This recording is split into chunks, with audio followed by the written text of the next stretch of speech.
अभद्र क्रियाओं से जुड़ जाएं तो निश्चित रूप से अंदर से आवाज आती है कि ये तुम गलत कर रहे हो। हम जानते तो सब हैं, गलत करने वाले सब जानते हैं कि हम गलत कर रहे हैं, लेकिन कभी कभी मन और बुद्धि के परवश होते हुए हम गलत करते हैं, आत्मा की आवाज को नहीं सुनते। इसलिए इस वेद मंत्र में लिखा, जो आत्मा को भी अजर अमर अविनाशी जानता है, जो सत्य जानता है, जो सनातन जानता है, वह निश्चित रूप से आत्मा की आवाज को सुनकर इस संसार समुद्र से अनायास ही तरेगा। ओम अनेज देकम मनसो जवियो नेन देवाय प्रपूर्वमर्षत तद्गावतो अन्यान्येति तिस्तस्मिन् आपो मातरिश्वा दधाते स्वाहा। ओम तदेजते तन्नजति तदूरे तदन्तुके तदंतरस्य सर्वस्य तदु सर्वस्यास्वाहत स्वाहा। अगले मंत्र में उन्होंने लिख दिया, ओम यस्तु सर्वाणि भूतन्यात्मन्नेवानुपश्यति सर्वभूतेषु चात्मानं ततो न विचिकित्सते। ज़्यादा जूम कर ले, तो संपूर्ण भूत प्राणियों की आत्मा और परमेश्वर को, और परमेश्वर में संपूर्ण आत्माओं को देखता है, वह सत्य देखता है, अर्थात सब लोग असत्य देख रहे हैं।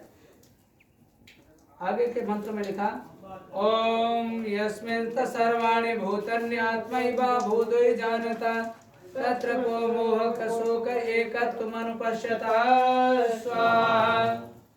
यस्मिन् सर्वाणि भूतन् आत्मै, जो संपूर्ण भूत प्राणियों की आत्मा को इस प्रकार जानता है कि आत्मा में ही परमेश्वर है और परमेश्वर में ही संपूर्ण भूत प्राणियों की आत्मा है, फिर उसे किसी का भी शोक न आने वाले से प्रसन्नता और न जाने वाले से शोक नहीं होता। ऐसा भाव वेद के मंत्र में लिखा है। जो सत्य है, सत्य है, और सत्य को जब स्वीकार करता है तो आने वाले की प्रसन्नता नहीं होती और जाने वाले का कोई शोक। तत्र का मोह का शोक एकत्व मन पश्यता। इस प्रकार के व्यक्तियों को ज्यादा शोक और मोह नहीं होता।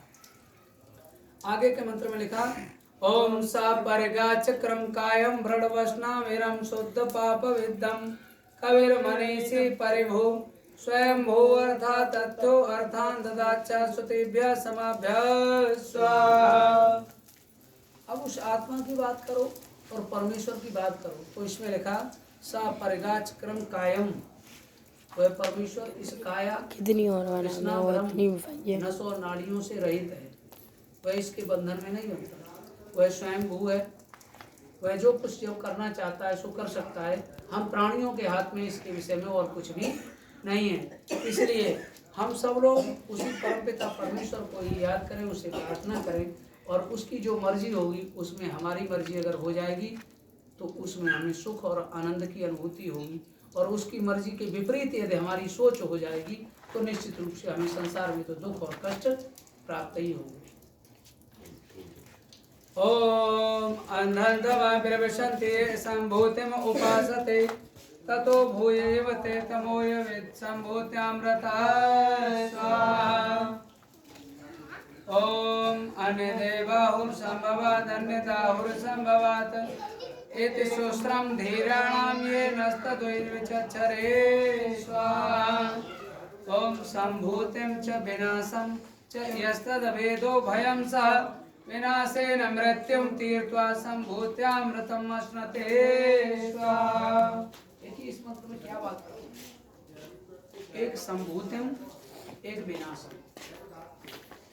एक संभूति, एक असंभूति, एक विनाश वाली प्रकृति है और एक बिना विनाश वाली प्रकृति। मैंने आपको अभी बताया था, पृथ्वी जल अग्नि वायु आकाश मन बुद्धि और अहंकार, ये कृष्ण ने गीता में लिखा, भूमिरापो अनलो वायु खम मनो बुद्धि रेवच अहंकारम इत्यम में प्रकृति अष्टधा। यह 8 प्रकार की प्रकृति मैंने कहा सभी आकृतियों का निर्माण करने वाली, और ये परिवर्तन होने वाली है। ये हमारे घर में जिसका पौधा खड़ा है ये भी जैसा है ऐसा नहीं रहेगा, संपूर्ण प्रकृति बदलने वाली है।